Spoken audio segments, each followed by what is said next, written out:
you're like, oh my God, did you lose weight?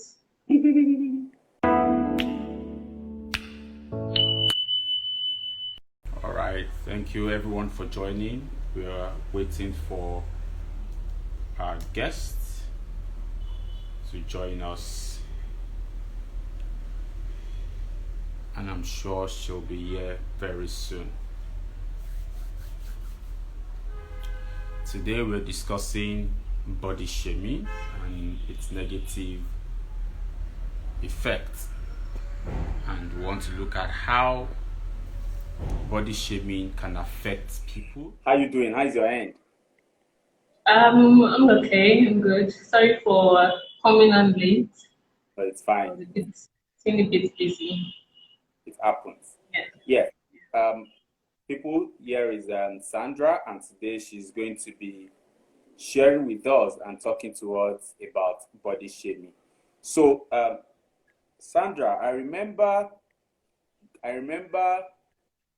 growing up as a teenager, Mhm. and sometimes people tell me that I'm too black. People tell me that some gave me a nickname when I was in secondary school, and it hits me hard. I had to fight hard that nickname doesn't stick. Is that part of body Oh, shaming? And what exactly is body shaming? oh, Let's start. of course, it is part of body shaming. I mean, literally. So, sorry, please just give me a second. So I sort of noted a few things down so I don't forget anything. I hope you can hear me clearly. Loud and clear. All right. So basically, what body shaming is you making negative or criticizing comments about a person's body, skin, size. It doesn't really have to be even to the person's face. You can even be body shaming somebody when they are not with you. And the thing is, somehow, especially in this our community or in our society, it's become sort of normal to people because people tend to think they are savage now or oh my friend is so savage. No, you're just rude and insensitive. You're not savage. You understand? So people just go ahead making a lot of negative comments, saying a lot of negative things about other people, their body, how they look, even the size, like you mentioned, the size of their head. I remember while I was in school, I was always cautious because people really made fun of. In fact, literally almost every single part of my body, people made fun of. You understand? And I don't know why. I didn't even know why. And one thing that I became very insensitive, very cautious and very withdrawn because of this. Especially then people will make fun of my legs, people will make fun of the way I walk, people will make fun of my lips, people will make fun of my mouth, my teeth. And now I have a lot of persons who today tell me that one thing that they love about me is the way I smile at my teeth. And I'm like, if only you know the process and the journey I had gone through to to finally accept who I am. You understand? And people don't know that these things hurt. Sometimes some people do actually. Some people know that what they're saying is hurtful. Some say it intentionally. But then again, there are a lot of people who do not know that what they're saying is really hurtful. It's getting to the person you are talking about. We think body shaming is just when you say somebody's too fat or too skinny. But there are a lot of things that people do not know is body shaming. So yeah, so it could range from you making negative comments about somebody's body, skin, size and whatnot, weight, literally anything. Okay, so let's begin from people who talk without caution. I mean, they say and they don't even know that this thing that they are saying, they're actually body shaming the person. How do we move past that stage? How do we come to that point where we are very conscious of what we are saying, that we don't talk down other people because of their complexion or their physique and all that? Let's start from that aspect. And yeah. Okay, so first thing is, I think I think to an extent, most people know that what they're saying is wrong. That is why, for instance, let's say you're talking with your friend and your friend is like, look at this person, say something negative about somebody. And you tend to be like, that's not fair now. You know, because you know that what that person just said is not right. You know it's not, it doesn't make sense. Or even yourself, I've been in situations where I probably have said something and I'm like, this girl or this guy, this, my friend class, and that's good. At that point, somehow you know that this thing is wrong, right? You know that this thing is wrong. It's just that we just have not come to accept the fact that there's really a thing called body shaming. Some people just see it as one of those things. They don't really see it as body shaming. You understand? Okay, so something that a lot of people tend to say around, and we don't know that it's actually body shaming in ways. You see somebody you haven't seen in a while, and you're like, oh my God, did you lose weight? That, honestly, that is, it may not be body shaming in direct sense, but then you're telling the person, oh, there's something has changed about you. And you never can tell. People are going through a lot. Somebody could have been sick for so long, and then you making such comments about their weight or something, it will make them really insecure and begin to think, oh, okay, so this is going on. Oh, so I really lost weight or I've added weight. And they become really self-conscious, and even some people become really withdrawn about, instead of going out and becoming who they really are. You find out that they become more withdrawn and do not even want to associate with other people. So there are a lot of things that we say that we know, we just know that this thing is not right, it's not what we should say. But then we just tend to look at it like, oh, I'm woke, or I'm savage, or my sense of humor is this. No, you're just really, really insensitive. So I think one thing that we can do to help us overcome or get past that is the fact that people really need to be more self-aware and be more emotionally intelligent. Because, I mean, it's none of your business if someone adds weight or loses weight. It's really none of your business. What do you want to do? You want to add flesh to them, or you want to remove flesh? Like, it's really none of your business. You get hypercare. So I think we need to learn to just keep quiet. When you see somebody's, instead you can, if you really like how your friend is looking recently, you can be like, oh, I like your dress, or okay, I like the way you look today, or something. But don't go about commenting on somebody's weight or size, or oh, you're looking dark, or have you been under the sun for too long? What if I'm just having an issue? I'm having an issue with is it melanin? What do they call it? Do you understand? Because I remember something like that happened to me. Then in my final year, I was really, really, really stressed. So if I show you my final year pictures, I don't show that picture to anybody. If you see me, you cannot see it. It was not posted anywhere. But the places that it was posted, I have taken them down a long time ago. It was to ruin my career. So I was so dark, even I could not even recognize myself. Like that period, I don't know what happened, but I know I was under a lot of stress. But I don't think it was just the stress. Probably my skin had some sort of issue or something, I don't know, but I became really, really dark. Like my friends would see me and they'd be like, Sandra, what's wrong with you? Are you sick? This. Even when, after my final year exams, and I went home, when my mom saw me, her mouth was like, she was like, what happened to you? This, that. Hi, Monachi. She was like, oh, what happened to you? This, that. Even some of my sister's friends, even some of my friends, they made this joke about, I'll get you iron sponge so that you wash your skin. And they didn't know that because I'm naturally not that dark.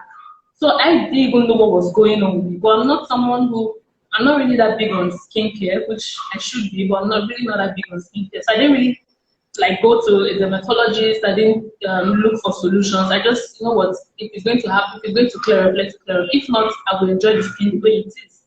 You get, but people made some weird comments. One would say, oh, I'm going to get you iron sponge and this to wash this blackness off your skin. But it was really sensitive and I felt really bad. But I won't tell you that. I just keep quiet. Sometimes I laugh it off and just move on. Because I've come to realize that regardless of what you say or how you do, people will still say things that they want to say. So the most important thing is I think we just need to be really self-aware to realize that other people are going through so many other things that you have no idea about.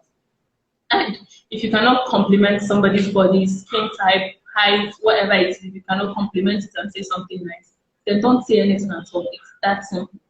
You don't have to say anything. Wow. Any other person? If you can hear us, can you just wave? If you can't, let us know. So we can reconnect. Because I can hear you, Tulifem. Yeah, I can hear you too. Doesn't show that the other people. If you can hear us, just let us know. Okay, so let's dive deeper. So how can I respond when people body shame me, when people talk down on me because of my complexion, because of my shape and all that? How can I respond? All right, thank you. Okay. How can I, what do I do? So people talk about how I look, people talk about my physique, and it hits hard. What can I do at that point in time? I think personally, something that has worked for me is just realizing that there's only so much you can do when it comes to your body, especially if it has to do with your height or things like that. There's only so much you can do. Why? Because you're not going to add extra height, or you're not going to beg God to add extra to it. So I think what we can do is just learn to accept that this is just a part of you right now. For instance, when my skin became that way, it took, I won't lie, it took a while, because there were times when I didn't even want to go out. I was like, if I go out, the sun hits me, would I become darker? And things like that. And I didn't want people to see me that way. So I understand that it's going to be really hard. But then again, we need to realize that, okay, this is a part of me now. Has it come to stay, or is it going to go? That is something you do not know. And if you focus on that, it's going to cause more anxiety for you and going to make you even more withdrawn than you are before. So I think the best thing is accept that this is happening right now, because except you want to be going to the gym, if it's a matter of size, if you want to be going to the gym, you know, all of those things. If that is the kind of person that you are, if going to the gym works for you, then you can do it. But do not go to the gym with the mindset that, oh, in a few months I'll be back slim shady or whatnot. No, if you are going to the gym, just do it because you want to be healthy. Do it for yourself, not because of what people are saying. So you have to accept that this is happening to you right now. And secondly, you need to try to develop a tough skin. Because regardless, be you slim, fat, tall, short, if you like have figure eight or whatnot, people are going to still make negative comments. People are always going to make negative comments. As long as you have a body, people will always have something to say. So I think accept it, have a tough skin. When people say, oh, so you're so dark, you'll be like, oh, thank you, that's God's gift to me. Oh, thank you, my melanin is shining too bright. You know, like, just, even because you notice that there are some people that you say something to them and they're like, they'll give you one sassy response, but not rude kind of sassy, but sassy in a way, and it's funny, but it's sort of as if they're laughing at themselves or encouraging themselves about it. That's because there's nothing you can say at this point anymore that is going to touch me. That is if I have accepted what is going on with me. Because if you've not accepted it, when somebody says, oh, your legs are too big, you start wearing long skirts and trousers for a lady. People have told, when I was in secondary school, people told me that, oh, you have young leg, oh, this your leg, that. And I became really, really, really insecure about my legs. But then when only come to get to the uni, I remember one time somebody said, ah, Sandra, I like your legs and I like the way you walk. It was like a shock to me. It was at that point I started realizing that there's really nothing I can do. People would always say something. And what's the best, instead of focusing on myself and focusing on what other people will say, like focusing on the good that other people have to say about me. You understand? Instead of focusing on negative. Because somebody tells me that you have a young leg, I'm like, that's what's raining. Because there's nothing you want to tell me now that is going to touch me anymore. You get, because I have come to really accept that this is a part of me and it's not going to change. So what do you want to do? You want me to go and hide because you made comments about my leg? If anything, it reflects the kind of person the commenter is. You understand? If you're always saying something bad about other people, it says so much about you that you're not somebody to even be around. You're not somebody that your friends can count on. You're not somebody that sees the best in people. You're just one of those people who just have something negative to say all the time. Now, I mean, because we all know that these things have psychological effects on us. Sometimes they affect our self-esteem, they affect how we see ourselves and all that. At what point should a person seek professional help? Okay. So I always tell people, I mean, see, honestly, for those who are on this live right now, first of all, therapy or professional help or whatnot is not for people who are experiencing madness. It's not for them alone. You can go to therapy for literally anything and everything. Solution is a therapist. So you can always reach out to me. You don't have to be experiencing one major issue or something before you can see a therapist. So body shaming somebody can lead them to experience a lot of issues. I've had somebody that said, okay, she has an eating disorder, right? But then at first, she didn't know how it started and all of that. By the end of sessions, realized that it was as a result of bullying, body shaming in her secondary school. People always saying she was too fat, she was too this, she could not carry herself, and blah blah blah. She didn't like exercising. So what she started doing was, if her parents give her food, or instead of her to eat in front of people, she would rather say, if she has to eat in front of people, she would rather say, oh, I'm not hungry. Or if she's at home, what she would do is she would take the food and go and throw it away. She ended up eating like just 1 or 2 spoons, like in weeks. And this started affecting her emotionally, psychologically. I mean, imagine if you're not eating properly. Even not eating 2 spoons a day for some people is a lot. So having somebody body shame you, it's really not something fun. And people go through a lot of mental issues, a lot of emotional issues just because of body shaming. So when you realize that at this point, I think I'm beginning, like when people say these things, it's getting me really angry. And the anger is not just the kind you like, oh, I don't like this person anymore, or this, but angry to the point that you need an outlet, like you need a physical outlet, right? When you are angry and you need a physical outlet, and then you find out that it's affecting, like you don't want to go out. You just don't want to go out because you have this feeling that other people will have something else to say about your body. So basically, when it begins to affect your day-to-day activities, it begins to affect how you see yourself, how you act, what you do, how you eat, and things like that. At that point, I think it's really, really advisable that you speak to somebody. Great. I also think that we're in a generation where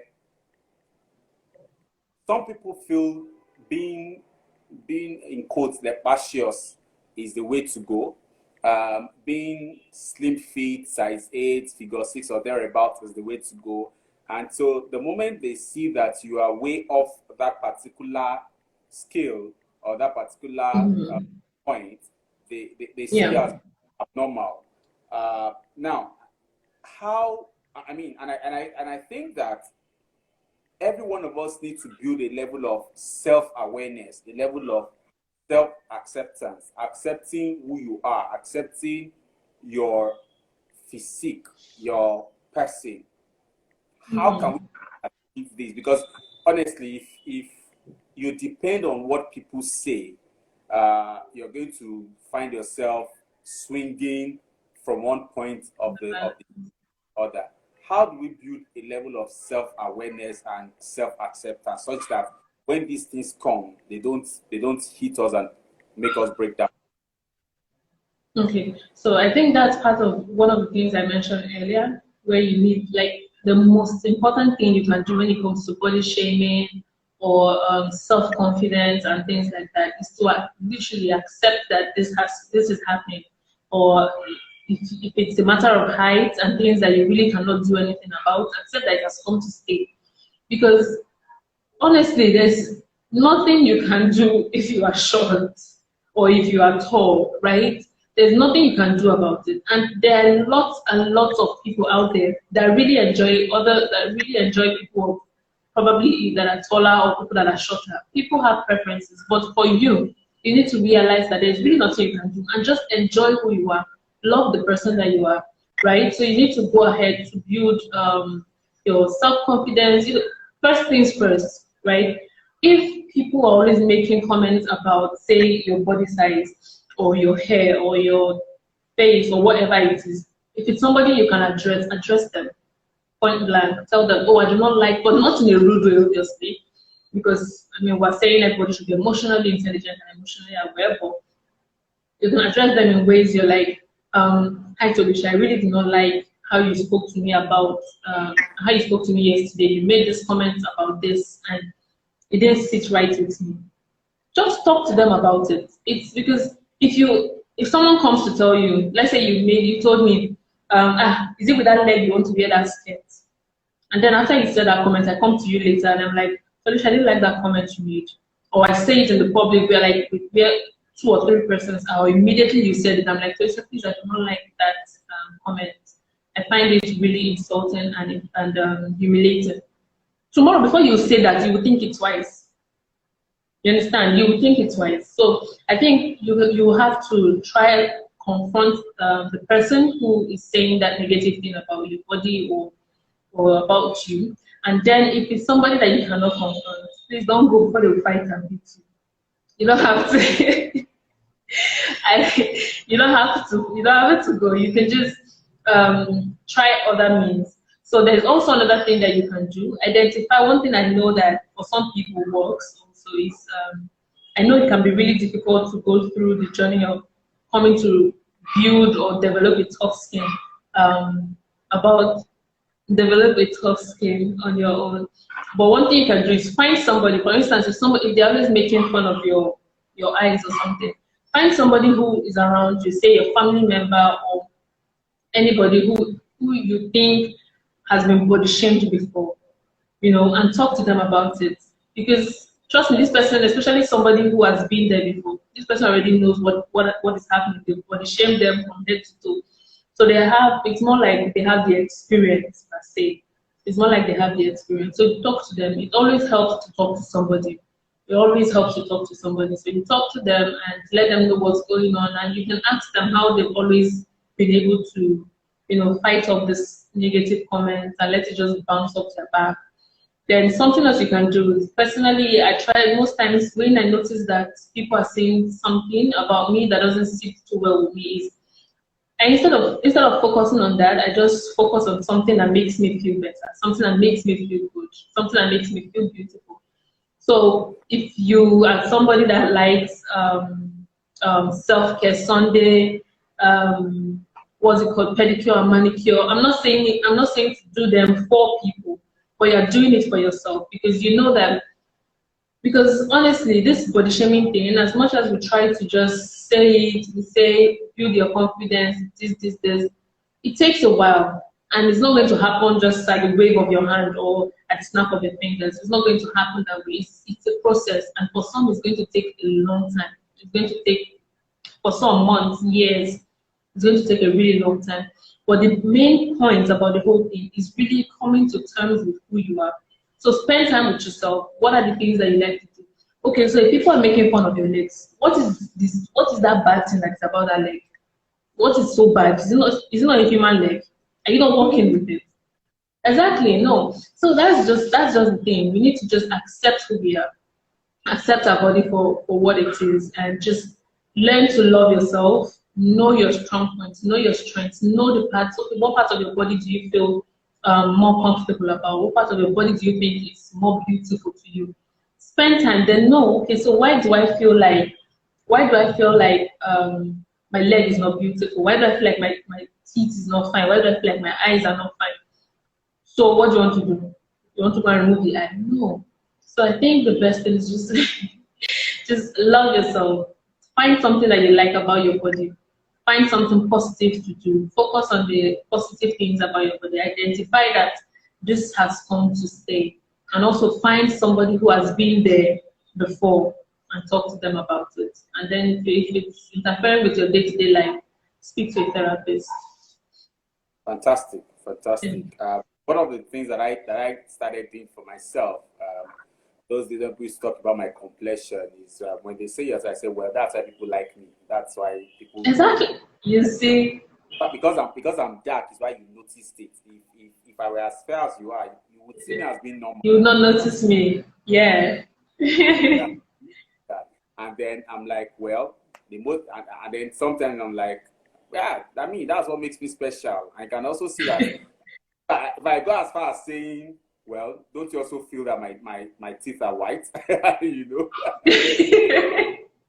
I have to come up with something to let the other person know that this that you're talking about is because it's special and unique. That's why you notice. If it's normal, like every other, you probably won't notice it. And I think that people need to move away from that point where you look out for something and don't be too quick to talk. Don't be too quick to pass comments on about other people, how they work and all that. We sometimes find ourselves doing these things unconsciously. And that's because it has become part of us. It has been woven into the fabric of our skin that it's normal. We no longer see it as something to about before saying. And so everybody needs to embrace that and see to it that you don't fall into that trap of talking before thinking. All right, I have 3 trivia questions for you before we go. Are you ready? Okay.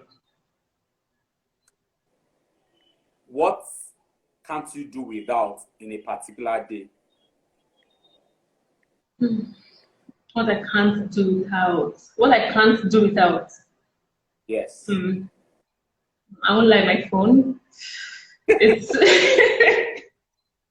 I'm not going to come on here and pretend like my phone is I can do that. I won't like, even if I'm not on social media, but I'm always on my phone. Like I always have one thing or the other doing on my phone. So my phone is one thing. Yeah. Great. Second question, you run a foundation. How did you come about the name? See that, you see that name? I have no idea.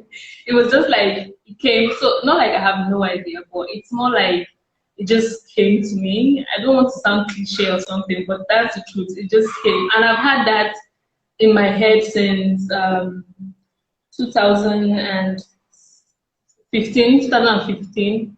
So I started my blog in 2015 because even when the name came to me at first, I was like, "What's Psychbabble?" So I went to Google and I put in Psychbabble, and Google changed it to Psychobabble. I was like, which one is Psychobabble? I don't understand. So I checked. If you actually check, there's no word like Psychbabble. There's a word Psychobabble. Yeah, there's a word Psychobabble. So and then I was like, no, I don't want Psychobabble. What Psychobabble? We're not talking gibberish here. Okay, we're not talking gibberish here. But I just feel like it's something that I'm sorry I have to say this, I'm a Christian, but I just feel like it's what God wants it to be, because since then, I started a blog in 2015, a bit 14, I really can't remember, but I barely blog in these days, but it's just been there. I've really never thought about another name. So when I was registering Psychbabble, the lawyer was like, what kind of name is this? I was like, please don't question, just take it like that, take it like that. She went and she came back, they actually rejected the name. I was like, no, please, you have to go back. That's the only name. She was like, find any other name. I struggled to find the name. I was like, no, please go back. They have to pick that name. And she tried it again the second time and it worked. So there's really not a story or something behind it. It's just what God wants it to be. Great. Final question. If you had to pick a country to work in, what country would that be? So, it's because, so see, before people will criticize me, So I actually like Nigeria to work, but it's just that most of the ethics, codes, conduct, and things are not really favorable in Nigeria. But I don't know. I have my own reservations about other countries. But I think if I have to pick, it has to be between UK, Canada, Nigeria. Yeah, among somewhere between the three. I mean, if I can shuffle between the three, I say 1 week here, 1 week there, 1 week there. You know. All right. Yeah. Coming up, been a great Thank time you with so you. much for having me. Thank you. Thank you everyone for joining us. That was Sandra. Sandra is the founder of Psych Babu, a foundation, a mental health foundation. You can check them out on social media, Psych Babu, on Instagram and Twitter. And you can also follow her, her name on, so what's your name on Twitter again? Sandybrownx. Brown with an X. What is your name, man? It's the same name. I'm that unique, please. It's the same name on all social media platforms. Brown with an X. I can also follow us too, Real Consulting and Toulouse Francis. This video will be on IGTV. I'll also be on our YouTube channel, Toulouse. Thank you, everyone, and do have a wonderful evening or morning, or whatever it is in your part of the world. Bye. Bye, Sandra. Bye. Thank you so much. Bye.